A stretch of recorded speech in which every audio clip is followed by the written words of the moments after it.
আমার স্ত্রী মৃত্যুর পূর্বে যে ষড়যন্ত্রের শিকার ছিলেন আর মৃত্যুর পরে সেই ষড়যন্ত্রটা এখনও বাস্তবায়ন চলতেছে এবং প্রশাসন দেখবেন যে এই ফজলুকে দিয়ে একক সিদ্ধান্তের একটা নীল নকশা বাস্তবায়ন করার চেষ্টা করবে।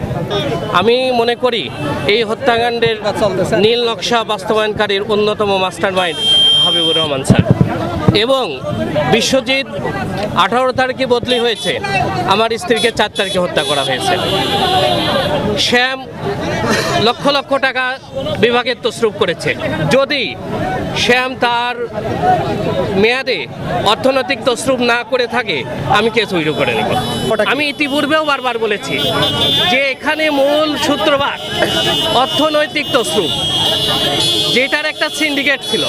সেই সিন্ডিকেটের মূল হোতা ছিলেন শ্যাম, মমতা এবং ফজলু, বিশ্বজিৎ।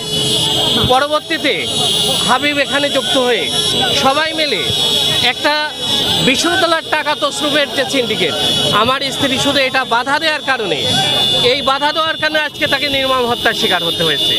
কিন্তু আজ অবধি আমি কোনো একটা পুলিশ প্রশাসন বা বিশ্ববিদ্যালয় প্রশাসন কাউকে দেখলাম না এই ব্যাপারে একটা পদক্ষেপ নেওয়া। আপনি দেখেন 4 তারিখে হত্যাকাণ্ড, আজকে 2 তারিখ। এই ফজলু যদি ওই দিনকে ওইখানে উপস্থিত না দেয় তাহলে ফজলুও গ্রেপ্তার হতো না। আমাদের একটাই চাওয়া যে 4 জনকে আসামি করেছি, 4 জনকে আইনের আওতায় আনা হোক এবং দ্রুত এটা বিচার নিষ্পত্তি করা হোক, এটাই আমাদের চাওয়া।